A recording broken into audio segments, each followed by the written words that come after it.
तो दोस्तों आज मैं एक्सप्लेन करने वाला हूँ एक science fiction horror thriller movie को जो कि काफी इंटरेस्टिंग है और इस मूवी का नाम आप लोग मुझे कमेंट सेक्शन में बताओगे और जो इसका जवाब सही देगा उसको हार्ट, लाइक और कमेंट तीनों चीज मिलेंगी। इस मूवी की IMDb रेटिंग है 5.8 स्टार्स आउट ऑफ 10 और इस मूवी को डायरेक्ट किया है लॉर्कन फिनेगन ने। ये मूवी काफी इंटरेस्टिंग है, आपको देखने में काफी मजा आएगा। उम्मीद करता हूँ कि आपको ये मूवी बढ़िया लगने वाली है। तो जल्दी से लाइक कर दीजिए, कमेंट कर दीजिए और सब्सक्राइब करे बिना बिल्कुल मत जाइएगा। तो चलिए अब बिना किसी देरी के चलते हैं सीधा वीडियो की तरफ। मूवी की शुरुआत में हम कुकू बर्ड का लाइफ साइकिल देख पाते हैं, जहां पर हमको दिखाया जाता है कि कुकू बर्ड अपने एग को एक दूसरे बर्ड के नेस्ट में देती है और फिर उस एग के अंदर से जब बेबी कुकू बर्ड बाहर आती है तो वो उस नेस्ट में मौजूद दूसरे सभी एग्स को और चूजों को नेस्ट से बाहर धक्का दे देती है ताकि मदर बर्ड जो भी फूड लेकर आए बेबी कुकू बर्ड उसको खा सके। और फिर एक दिन जब वो बेबी कुकू बर्ड बड़ी हो जाती है तो वो अपना पेट भरने के लिए खुद को पालने वाली उस बेचारी मदर बर्ड को ही खा जाती है।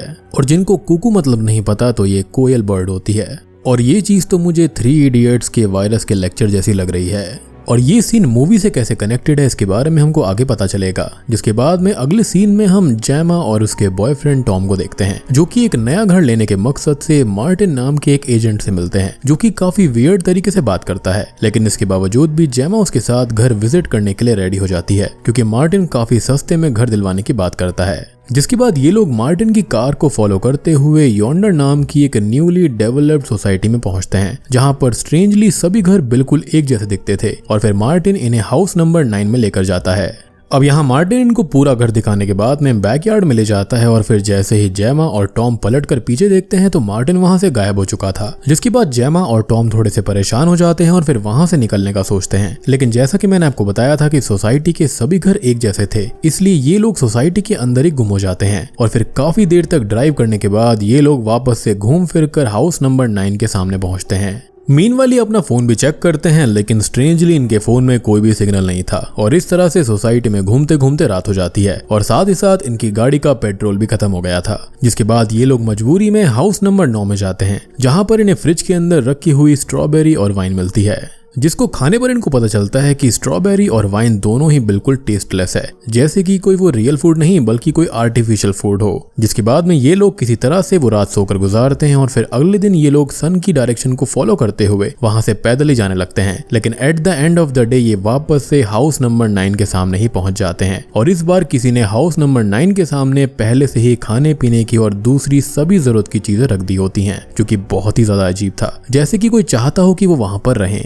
जिसको देखने के बाद में टॉम हाउस नंबर 9 में आग लगा देता है ताकि आग का धुआं देखकर पुलिस इन तक पहुंच पाए। लेकिन काफी रात बीतने के बावजूद भी वहां कोई पुलिस नहीं आती और फिर अगली सुबह जब इनकी आंख खुलती है तो ये लोग बिल्कुल शॉक्ड हो जाते हैं क्योंकि हाउस नंबर 9 बिल्कुल सही सलामत था और वहां पर वापस आ गया था। और फिर इनको हाउस नंबर 9 के सामने ही एक बॉक्स के अंदर एक न्यू बॉर्न बेबी मिलता है, जिसके साथ ये मैसेज लिखा होता है कि बच्चे को बड़ा करो और आजाद हो जाओ। जिसके बाद ये लोग उस बच्चे को लेकर हाउस नंबर 9 में चले जाते हैं और फिर अगले सीन 98 डेज के बाद का होता है, जहां पर वो बच्चा ना जाने कैसे 7 से 8 साल का हो गया था। लेकिन यहाँ पर ये चीज जेमा और टॉम को अजीब नहीं लगती क्योंकि शायद उन्होंने डे 1 से ही उस बच्चे को तेजी से बढ़ते हुए देखा था, इसलिए वो समझ चुके थे कि वो बच्चा किसी ह्यूमन का बच्चा नहीं बल्कि कुछ और ही है। और यहाँ पर दूसरी अजीब चीज ये होती है कि उस बच्चे की वॉइस किसी एडल्ट की तरह थी और तो और वो बीच बीच में एग्जैक्टली टॉम और जेमा की एडल्ट वॉइस में उनकी मिमिक्री भी किया करता था। इसके अलावा यहाँ पर एक और बात अजीब थी कि जब भी उस बच्चे को भूख लगती थी तो वो खाना मांगने के बजाय गला फाड़ कर चिल्लाना शुरू कर देता था और जब तक उसको सही क्वांटिटी में फूड ना दिया जाए वो तब तक चिल्लाता रहता।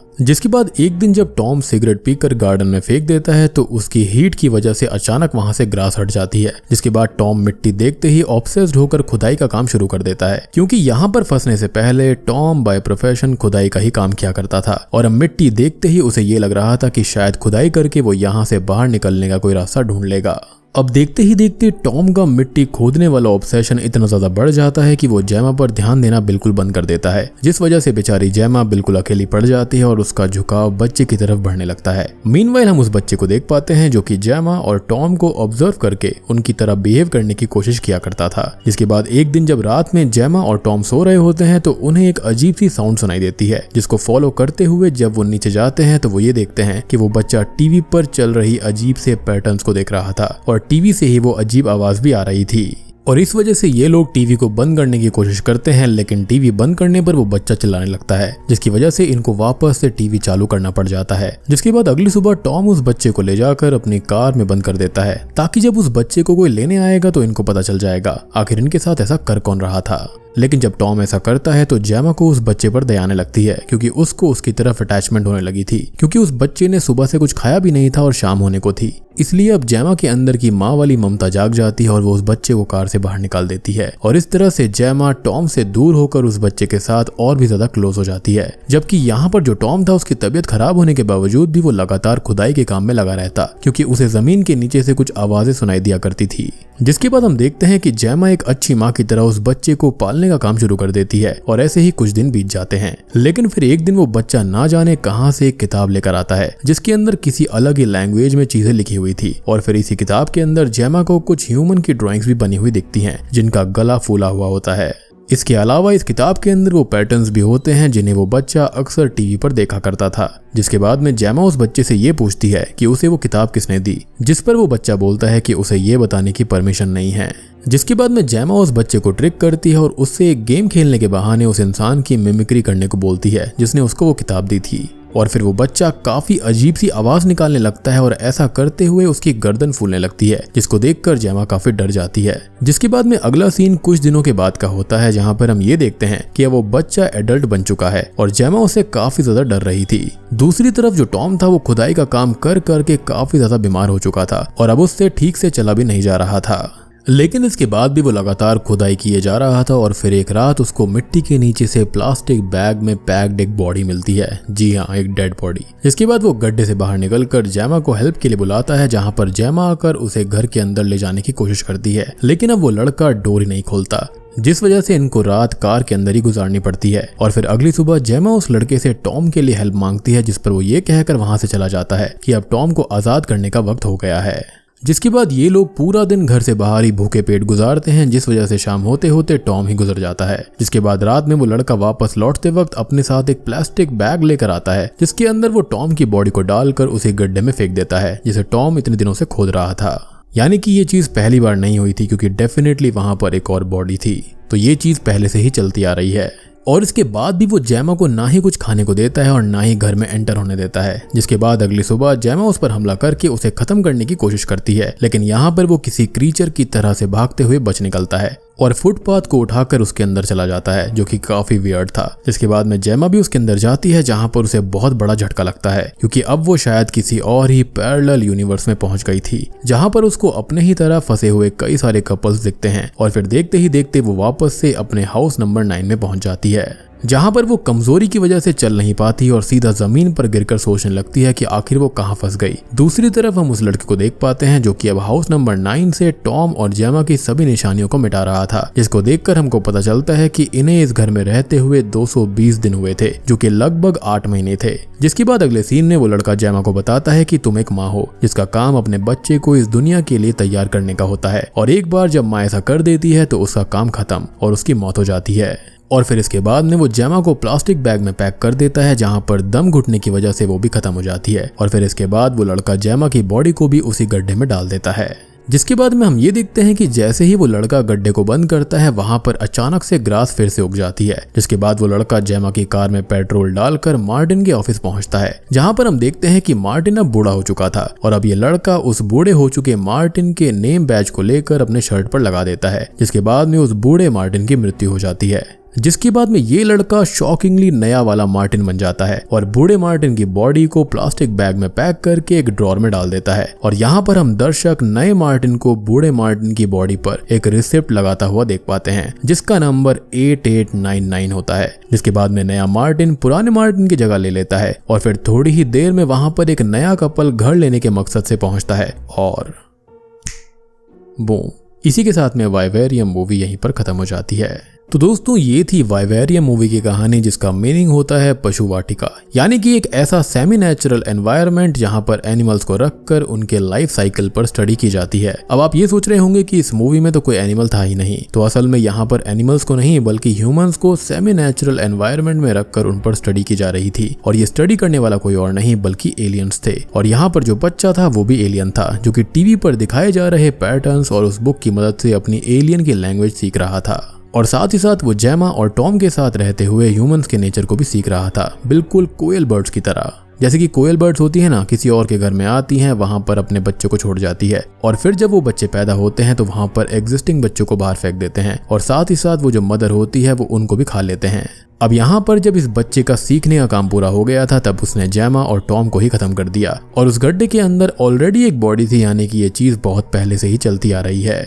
अब उसने बूढ़े हो चुके मार्टिन की जगह ले ली, जो कि शायद से खुद भी एक एलियन था, लेकिन अब उसका लाइफ साइकिल पूरा हो चुका था। और दोस्तों बूढ़े हो चुके मार्टिन की बॉडी पर जो रिसिप्ट थी उसके अंदर लिखा हुआ था 8899, जो कि ये दर्शाता है कि अब तक 8899 मार्टिन्स अपनी लाइफ साइकिल को पूरा कर चुके हैं, और ये काम पहले से ही चलता आ रहा है। यानी कि ये जो एलियंस हैं या फिर ये जो भी स्पीशीज है वो मात्र 8 महीने में ही पूरी बड़ी हो जाती है। और इस थ्योरी को साबित करने के लिए एक नहीं बल्कि कई सबूत हैं, जैसे कि जेमा और टॉम जिस यॉन्डर सोसाइटी में फंसे हुए थे, वहां का आसमान क्लाउड्स का शेप बिल्कुल परफेक्ट था, जैसे कि किसी ने क्लाउड्स को डिजाइन किया हो। इसके अलावा वहां पर आग लगने के बावजूद भी वहां पर कोई पुलिस नहीं आई थी, और वहां पर वो घर वापस भी आ गया था। सारे के सारे फ्लैट्स का, सारे के सारे रूम्स का बिल्कुल सेम डिजाइन होना। इसके अलावा जेमा और टॉम को जो खाना मिलता था वो देखने में तो बिल्कुल नॉर्मल फूड की तरह था, लेकिन उसमें कोई भी टेस्ट नहीं होता था, यानी कि क्लाउड्स की तरह ही फूड भी आर्टिफिशियल था। यानी कि एलियंस ने यहाँ पर फूड को बिल्कुल कॉपी तो कर दिया, लेकिन टेस्ट को वो नहीं ला पाए। और एक और चीज यहाँ पर काफी इंटरेस्टिंग है कि जेमा और टॉम जिस सोसाइटी में फंसे हुए थे वो या तो किसी और यूनिवर्स में होगी या फिर हमारे अर्थ पर ही कहीं पर छिपी होगी, क्योंकि जब टॉम पूरे के पूरे घर को आग लगा देता है तब भी पुलिस वहां पर नहीं पहुंचती। यानी कि जाहिर सी बात है कि यॉन्डर सोसाइटी का अर्थ से कनेक्शन टूट चुका था, या फिर ये बाहरी दुनिया से छुपी हुई थी। अब दोस्तों रही बात कि आखिर एलियंस ह्यूमंस को किडनैप करके उनसे अपना बच्चा क्यों पलवा रहे थे, तो इसका सीधा सा जवाब यह है कि वो इस तरीके से ह्यूमंस के नेचर को और उनके बिहेवियर को स्टडी कर रहे थे, और यही वजह थी जो वो बच्चा हर समय टॉम और जेमा को ऑब्जर्व करके उनकी मिमिक्री वगैरह किया करता था, ताकि वो ह्यूमंस और एलियंस दोनों का ही कॉम्बिनेशन बन पाए। इसके अलावा एक और वजह यह हो सकती है कि इस मूवी के अंदर जो एलियन बच्चा था वो मात्र 220 दिन में फुली डेवलप हो गया था, यानी कि एडल्ट हो गया था, और इतने ही दिनों में मार्टिन बूढ़ा भी हो गया। यानी कि कुल मिलाकर इन एलियंस की लाइफ साइकिल मात्र 15 महीने की ही है, जबकि हम ह्यूमन सालों तक जीते हैं। तो हो सकता है कि शायद से एलियंस इस चीज को समझना चाहते होंगे कि आखिर ह्यूमंस इस तरह की लंबी जिंदगी कैसे जीते हैं और इसका राज है क्या। और रही बात कुकू बर्ड की और इस मूवी के कनेक्शन की, तो यहाँ पर कुकू बर्ड की तरह ही एलियंस ने पहले अपने बच्चे को जेमा और टॉम को पालने पर मजबूर कर दिया, और फिर जब उनका बच्चा बड़ा हो गया तो उसने बड़ी बेरहमी से खुद को पालने वाले जेमा और टॉम को ही खत्म कर दिया। इनफैक्ट यहाँ पर उस बच्चे ने ये बात कही भी थी कि माँ का बस काम होता है कि किसी बच्चे को बाल पोसकर बड़ा कर दे, और फिर उसके बाद में उसका काम खत्म हो जाता है। एटलीस्ट इन एलियंस ने इस चीज की जो रेफरेंस है वो कुकू बर्ड से ही ली होगी। और यहाँ पर ये चीज ये भी दर्शाती है कि नेचर के अंदर जो चीज बर्ड्स के साथ में होती है या फिर एनिमल्स के साथ होती है, वो अगर हमारे साथ होने लगे तो हम इसको बर्दाश्त नहीं कर पाएंगे। और यहाँ पर ये मूवी आपको ये सोचने पर मजबूर कर देगी कि जब हम किसी एनिमल को पालते हैं तो हमारे हिसाब से तो हम उन्हें बेस्ट खाना और बेस्ट एनवायरनमेंट देते हैं, लेकिन वो एनिमल्स अंदर ही अंदर घुटने लगते हैं क्योंकि उनकी आजादी छिन जाती है। ऊपर से हम ये भी नहीं जानते कि उन एनिमल्स को हमारे दिए हुए फूड का टेस्ट कैसा लग रहा होगा। और फिर एक दिन जेमा की तरह ही जब वो एनिमल अकेला बनकर शिकार होकर हमसे दोस्ती कर लेता है तो हमको ये लगता है कि हमने उस एनिमल को अपना पेट बनाकर बहुत अच्छा काम किया, जबकि रियलिटी इसके विपरीत हो सकती है। अब यहाँ पर ये बर्ड्स और एनिमल्स को लेकर ह्यूमंस की रेफरेंस दी गई है कि ऐसा होगा तो कैसा लगेगा। उम्मीद करता हूँ कि आपको ये फिल्म काफी पसंद आई होगी, और एक्सप्लेनेशन कैसी लगी जरूर बताना। कमेंट करना कि अगर आप इन दोनों की जगह पर होते तो आप इसको यानी कि इस बच्चे को या फिर एलियन को कैसे हराते। साथ ही साथ अगर वीडियो पसंद आई हो तो इसको लाइक कर देना, शेयर कर देना, और अगर चैनल पर नए हैं तो सब्सक्राइब करना बिल्कुल भी ना भूलें। तो मैं आप सबको मिलता हूँ अगली वीडियो के साथ में, तब तक के लिए।